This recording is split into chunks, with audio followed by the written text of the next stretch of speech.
Hey everybody, welcome back to the channel. Today we're going to be talking about the film Drop. But before I get into that, remind you guys to please like, subscribe, hit the notification bell, follow me on all my socials, Instagram, Twitter, do all that stuff.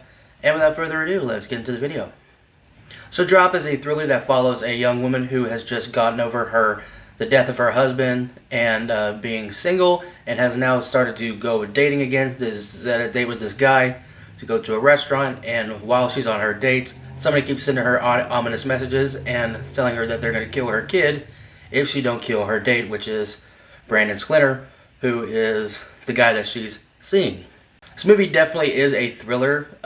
This movie basically it preys on somebody who's kind of scared to go out in the world and meet people, and then as soon as she gets away from everybody that she cares about, something bad happens. It's pretty copy and paste from a lot of other movies we've seen, but this one takes instead of somebody who's like a police officer or something like that, or a cop or something like that, they are just a single mom and they hack her phone. These people find a way to this woman's house and basically are hiding out in this woman's house until she does the deed that they ask her to. And the plan of this movie is pretty convoluted if you think about it, because this person who is watching this woman, sending her all this stuff, has set up cameras, has had somebody waiting at her house to make sure she does what she's supposed to. They're around the vicinity somewhere, and she's getting all these messages in real time, and telling her to do all these things. She's having to go to the bathroom and come back and do this and that and everything. And it's very convoluted in a lot of ways.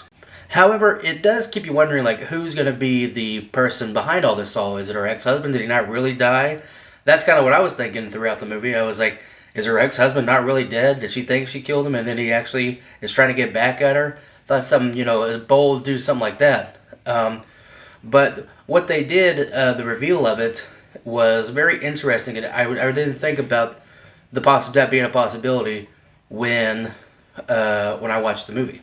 The cast does a pretty good job. You got the main lead, and then you have the lead actress, and you have Brandon SCINN, who is coming up in Hollywood, has done different roles and everything, has been popping up here and there. And people calling him like the Walmart brand Glenn Powell, or Great Value Glenn Powell, or something like that, which I don't think is fair. I think he's good in his own right. He's very charming and suave and stuff like that. So I can see this guy doing other bigger projects. As a matter of fact, I think somebody posted, it was on April Fool's, I believe, but they were saying that he might be on the running to play Batman, which, now that I've seen this movie, I can actually see him being like a Bruce Wayne. I'm curious to see what his Batman would be like. And would he keep the mustache, though? The setting of the movie, they're in this high-rise restaurant, like a big restaurant that's kind of like spinning around. I think it's one of those ones that spin around. But they're kind of like in this high-rise restaurant surrounded by glass. You can see the city and everything. And it's very, in a way, it's very, if you're afraid of heights, it kind of preys on that. And if you're like claustrophobic, it can get claustrophobic at times, because she's going to be stuck in this one area. Even though the area is kind of big, she's stuck in this one area. She can't go somewhere. She can't go hide because she's going to get killed, or her family's going to get killed. The ending of this movie was very interesting. After she figures out who this person is and the threat gets alleviated with them, she still has to run home, get home to make sure the person who they have at their house doesn't kill her kid. And that's very suspenseful in how she's going to do that. And you kind of get this whole scene. It's brutal. It's like a lot of practical effects and camera work. It's like the stunt person got thrown around quite a bit in this last scene, and it was pretty amazing. But I thought the movie was fun altogether. I think for any regular person, I think Cody Leach mentioned this in his review, that you have to suspend your you suspend your disbelief, and you have to kind of get all in on the concept, because if you want to think really critical, like this guy would have left 45 minutes into the movie and her family would be dead and we wouldn't have a movie. But you got to suspend your disbelief in the plot and just kind of roll with it, and how convoluted it all is. Very interesting concept.